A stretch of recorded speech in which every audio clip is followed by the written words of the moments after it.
Hey PNG, Douglas from the PNG Recruiter here. So we just want to advise that we'll be doing a video on the recent news just released to the public that Starlink is now allowed to obtain a license to operate in Papua New Guinea. So yeah, I think everybody knows what Starlink is and what it can offer, not only for individuals in Papua New Guinea, but businesses and especially small businesses like ours. So we're super happy, overjoyed with the news, and yeah, we're just thinking about all the benefits that it will have for businesses like ours.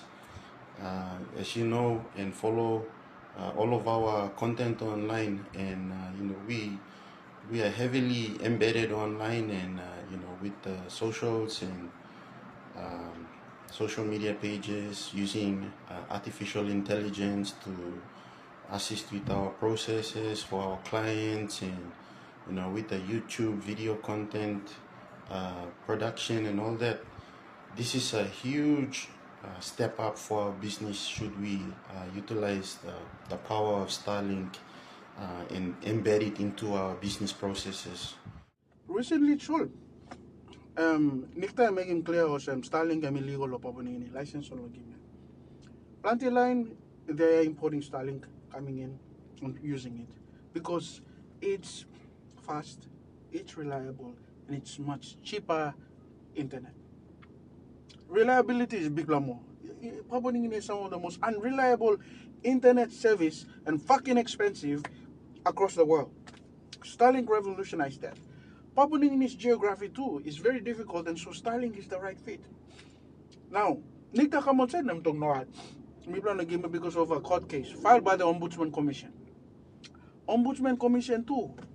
No got man making corruption, no got leader making corruption, no got the referral or leadership tribunal or finding work straight. Na kam na make him start court case to stop him styling because consumer by mixing time. Now, when I sit down and look at it, there's got to be a reason because there's things behind it. Because NICTA has already granted the license in principle to Starlink. And it's a court case, they got some push backside them and stop him the license to be full operator license to be issued to Starlink to operate in Papua New Guinea. So there's considered effort behind it, and it comes from not only the telecommunication providers like Digicel and Vodafone or Sla, it's mainly to do with DataCo because DataCo got big bloody now. And let me tell you the details of this. So you may understand that internet around the world is delivered via fiber optic cables. Before that, infrastructure of Papua New Guinea and factor poor straight, you may run this copper cable, na kind of telephone wires, and we run the internet through that dial-up connection and shit like that. This shit is old. Majority of the internet around the world, again, runs through fiber optic cables. It's light, laser light, beam down some fiber, that's why it's fiber optics, delivering the internet at the speed of light.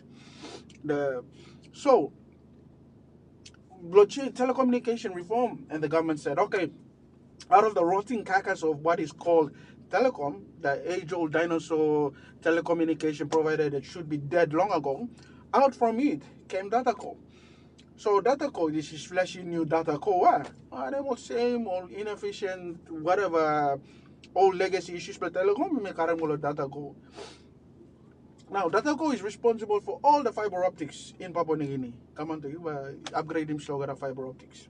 Problem is that it's huge capital cost to lay new fiber optic cables around the undersea cables. And even you can lend him the terrestrial zone now, but you relay him go on tablo islands or you can run him cable again underground or when him go again. Fiber optics go. Depending on engineers, they know what to do about that shit. But basically, undersea cable solar. DataCo is responsible for that. But then fucking cost blame him huge. It's like a huge cost for that. And so DataCo, and being a state-owned entity in the state, wanted to go to China and ask for China for money to help them upgrade their fiber optic connections around the country. And China was willing to fund it, but Huawei would be the one doing the project. In steps Australia was like, hey, wait, no, don't fucking let Huawei come in. We'll do it for free.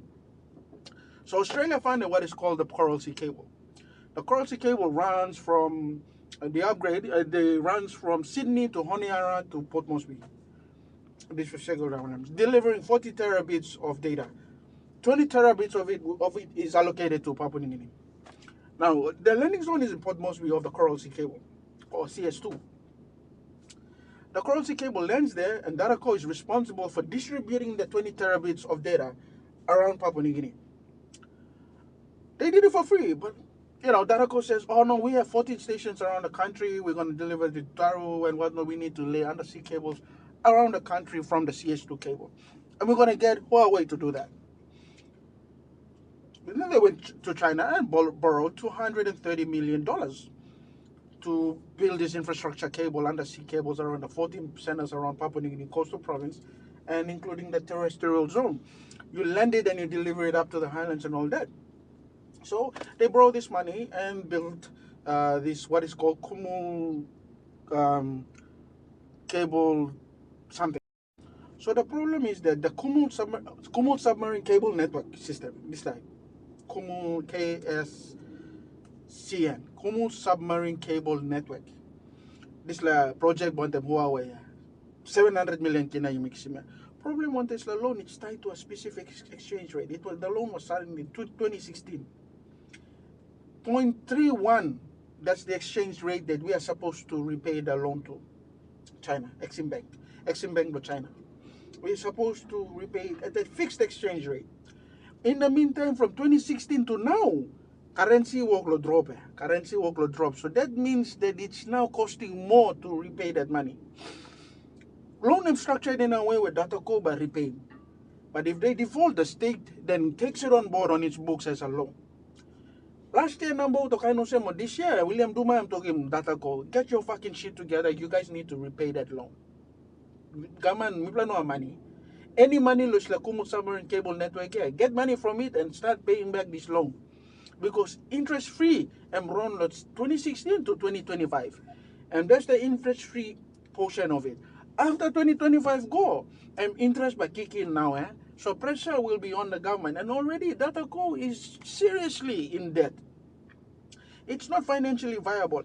It's surviving on the Coral Sea network because Coral Sea delivery main 20 terabits of data come inside there. And then all internet service providers are paying DataCo location slow data from that Coral Sea network. The problem is that the Kumul submarine cable network I'm not work good. 2016 or one year ago, earthquake come up and broke him cable of Medeng. Some parts the popon data come up and broke a lot. The cable is it's broken. And people are saying that Huawei did not do a good job because the contract was inflated by 30 to 50%. The majority of the funds have not been spent squarely on that project. It was poorly implemented. No proper mapping of the seafloor occurred. That's why the Kumul submarine cable network is so fucked up. That's why we have a fucked up internet. You mean what? It is despite 20 terabits of data coming in. We're still not getting the good quality service. The internet you got there. Now, DataCo I'm under pressure. I need to pay back this loan. I need to pay back this loan now.